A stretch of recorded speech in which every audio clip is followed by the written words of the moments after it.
Hi everybody, it's Saturday, October 23rd, 2010. Thanks for stopping by. I want to talk a little bit today about a man named Juan Williams, a frequent contributor to NPR and also a frequent contributor to Fox News.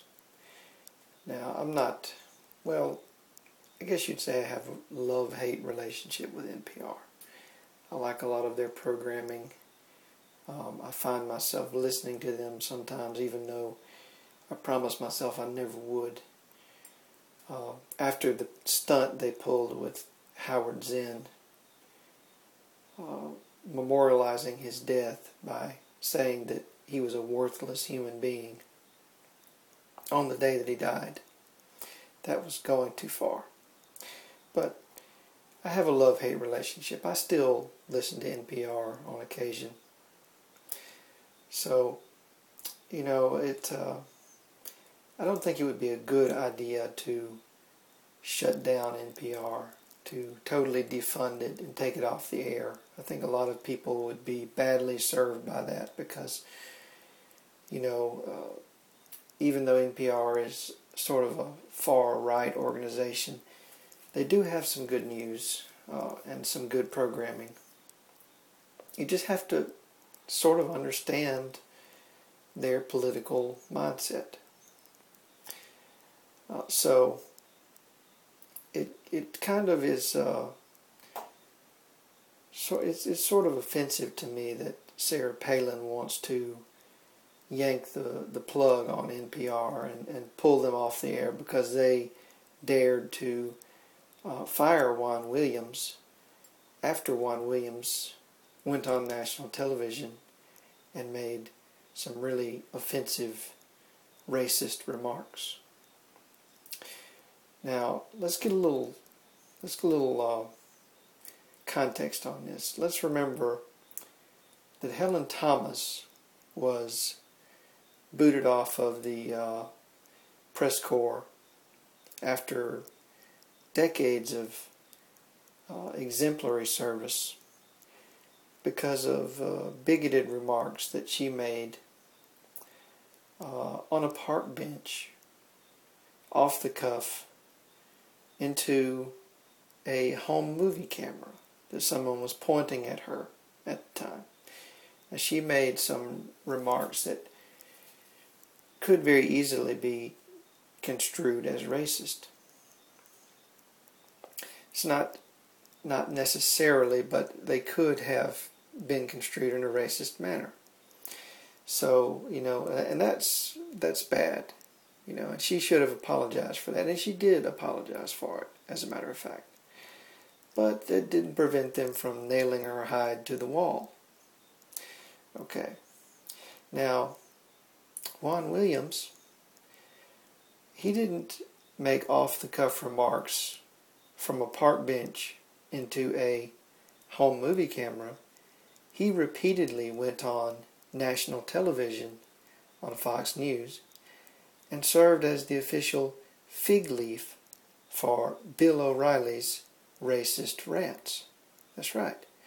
He was the African-American guy who would come on Bill O'Reilly's show and listen to his bigoted statements about gay people, about Hispanics, and about Muslims, and say, "Hey, Bill, that's okay. You're not a racist, and I know because I'm black," right? So he was really serving as an enabler to Bill O'Reilly, allowing him to say things that really should have been taken as offensive, making those things seem not so offensive.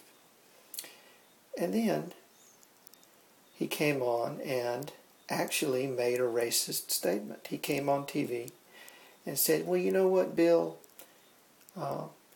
If I see Muslims on an airplane, I get worried. I don't like seeing Muslims on airplanes, especially if they're dressed in Muslim garb, because that means they're identifying first and foremost as Muslims." And that's sort of saying that, Muslims are terrorists, or that they should be considered terrorists, or that they should be looked at with suspicion. That's sort of saying that if someone wears religious garb because of his culture and traditions, you should look at him as a traitor. He's not really he's not really that loyal to the United States if he's wearing something that identifies him or her as a Muslim, right?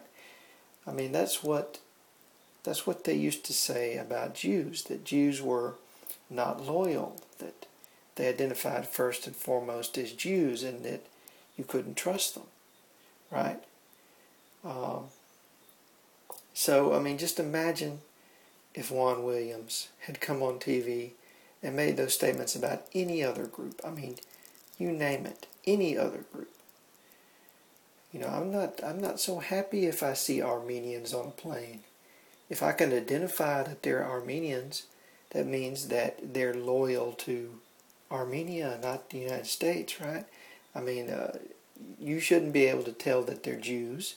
They should try to blend in. They shouldn't identify themselves. That means they're not loyal, right? I mean, isn't that really an objectionable and questionable thing to be saying on national television? Now, I didn't think that Helen Thomas should have been fired. I think she should have apologized, and she did. So I don't really think that Juan Williams should have been fired. I think, he has a right to say what he wants, but I think he should apologize for those statements. And nobody's going to ask him to, of course. But I think he should apologize. And you know what? I think that maybe I wouldn't have fired him. But, NPR, if that's what they want to do, they have a right to fire him. If they don't want people like that as contributors, that's their right? I mean, they're running an organization, and Sarah Palin is not their HR director. She's not the one deciding who works there and who doesn't, and how they should be treated, and when they should be dismissed.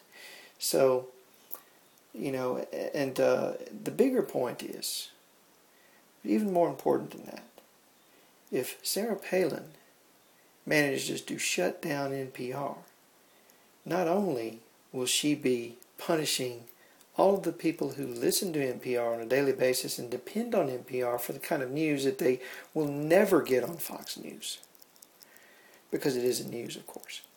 Not only that, but she will be firing every single person that works for NPR for no reason. And she's not their boss. Now, that is just really ridiculous and beyond the pale. And to me, it's even worse than her forays into book burning and book banning as governor of Alaska. And I think that not only should Juan Williams have apologized for his racist remarks about Muslims, and maybe he shouldn't be fired. I mean, let him work, but he should have apologized.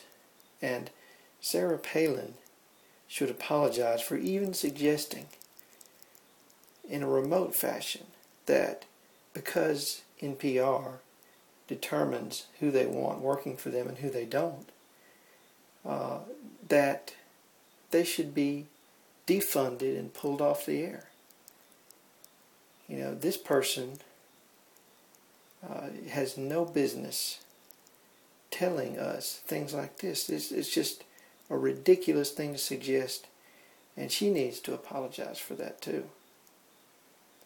But we don't need to pull NPR off the air, even if we don't agree with what they say all the time.